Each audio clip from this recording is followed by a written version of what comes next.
All right, welcome to Kinjals in Canada. This is more of a riff episode testing out some new audio equipment and editing skills I've acquired since I last recorded.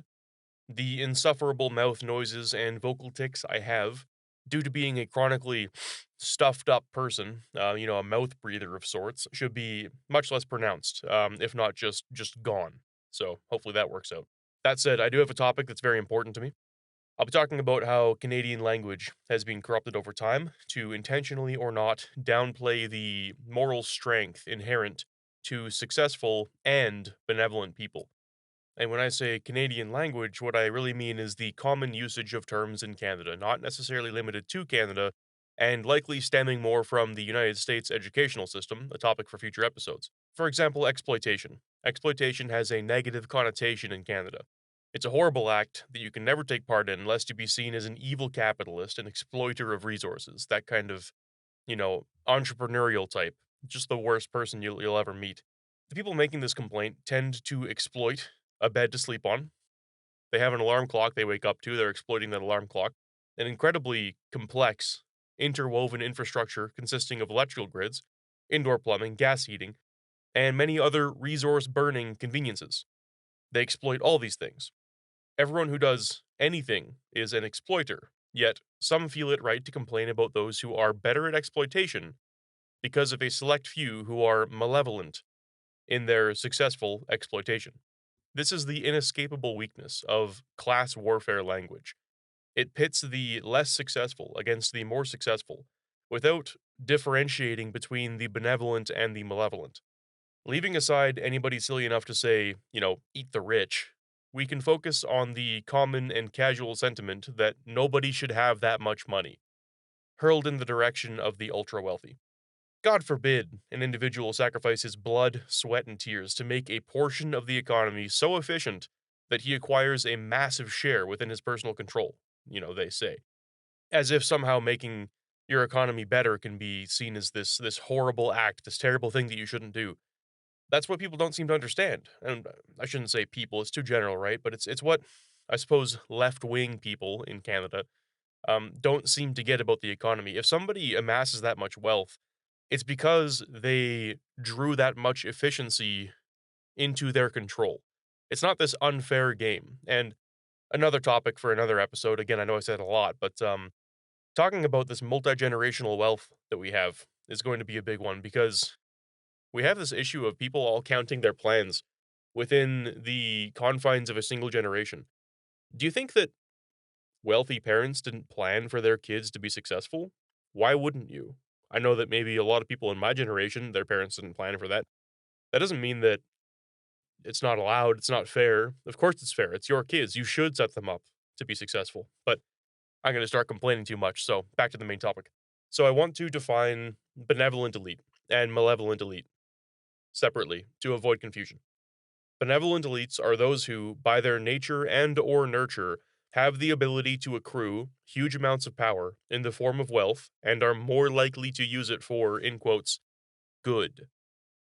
Malevolent elites are the opposite side of the same coin. They're usually psychopathic in nature, more so than the benevolent elites, and they're unaffected by the suffering of others caused by their influence. One thing to point out is that a lot of benevolent elites are also somewhat psychopathic in nature. They have that, maybe they lack tact. They don't care that much about what other people think.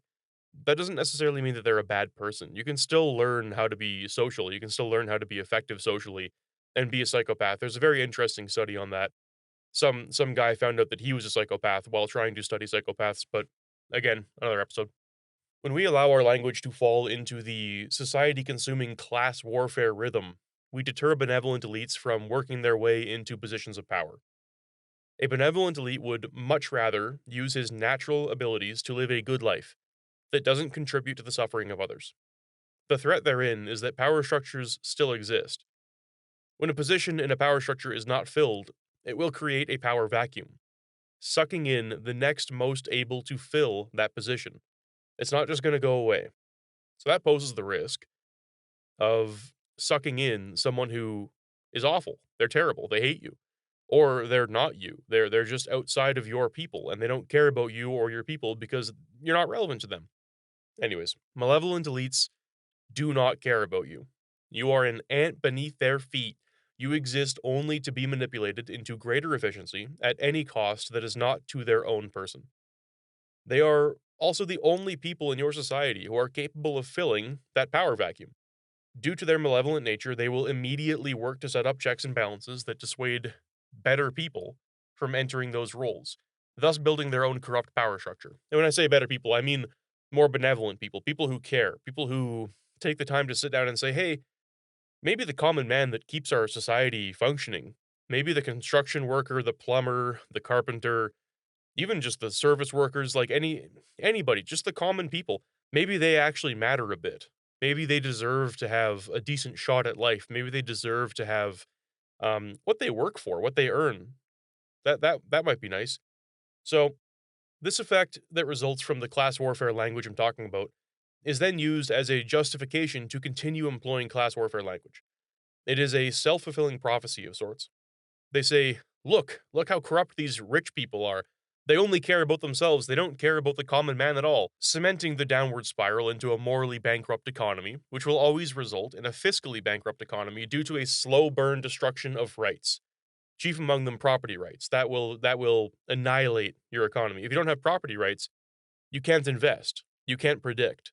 If the state can come by and just say, "Hey, oh man, this company that you built, that you spent maybe multiple generations in your family building, that's ours now. We're going to appropriate that for the state for our purposes, while not understanding what made it so great and using it in ways contradictory to its greatness." That's going to happen. That's going to suck. And no one's going to want to work on those multi-generational, those incredible projects that wind up making these beautiful companies that are they're efficient, they're good in nature.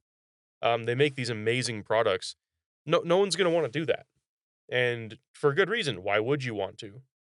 If it can just be taken away at gunpoint at any point in your life. That would be silly. You'd be an idiot to do so. So that's, part of the point, of course.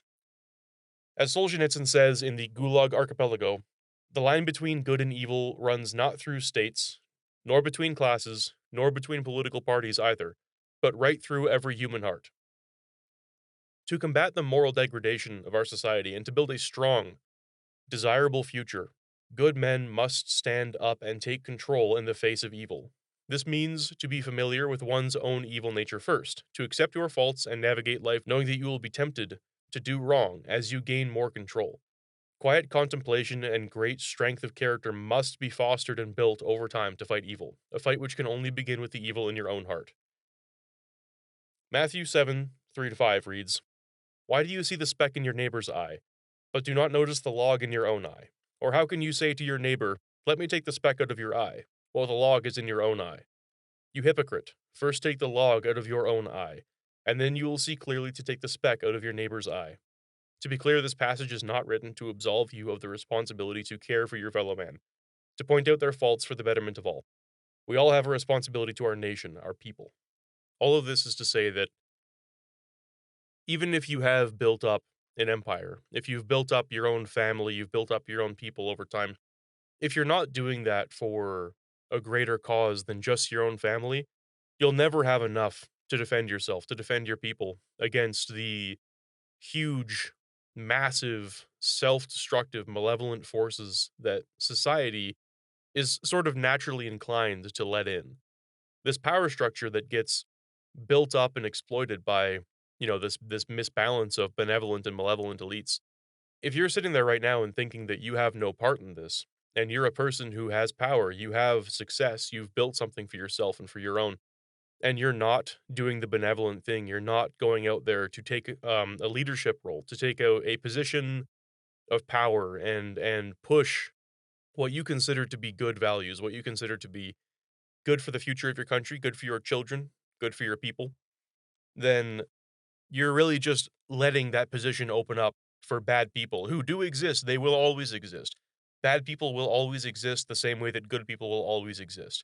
Because at the end of the day, we're all human, we're all born a certain way, and we're all raised a certain way. We all understand, well, we should understand what that comes with. It comes with people who naturally will care, naturally will not, and in some cases have been taught, even though they don't naturally care, they've been taught to care. They've been taught to contribute. They've been taught to weave the fabric of society that holds us together and makes us better people.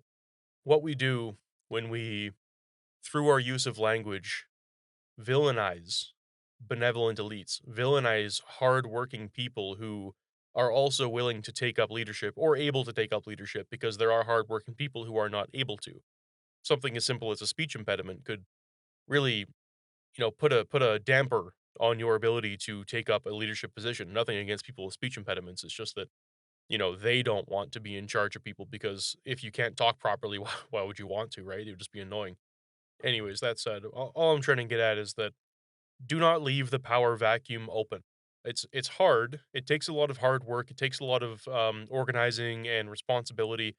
It's difficult, but you have to fill those positions of power yourself. You have to fill them intentionally with good people that you can trust, and you have to have something greater to look towards. You have to have some overarching structure that you understand fully that will, if you were to take someone and introduce them to it and work them through it, they could come to the same level of understanding that you are at on the subject of, hey, here's why we do this. Here's why we work so hard to keep the roads nice, because keeping the roads nice is something that enables people to have economic mobility, because someone can then buy a car and they can reliably drive down the road to their job, or they can deliver things. It's little stuff like that where if we don't take responsibility ourselves, someone else is going to. And when they take responsibility, they take the power with them, right? If they fill a power vacuum, they do gain the power. It's like I always talk about with my friends, I say, CCTV cameras, right?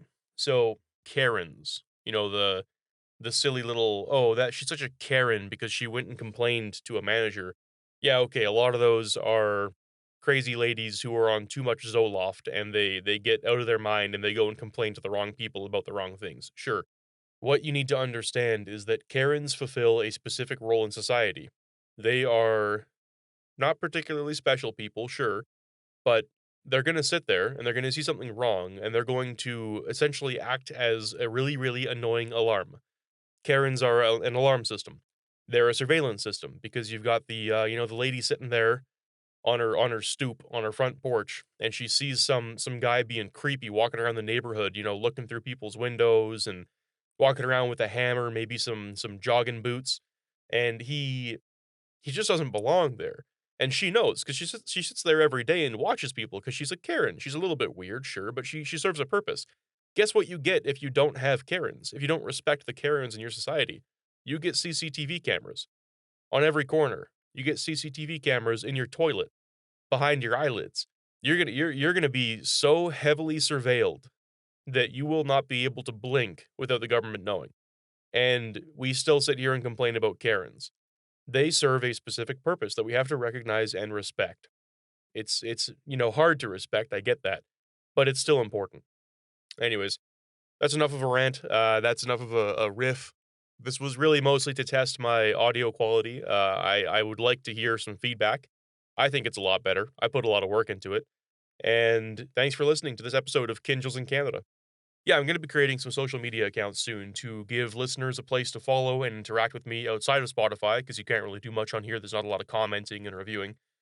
I'd greatly appreciate feedback and arguments for or against anything I've said. That way, I can actually get more topics. I can get more writing done on my side. I want to make this a weekly or what is it? Is it bi-weekly or semi-weekly? I think semi-weekly is the term for twice a week.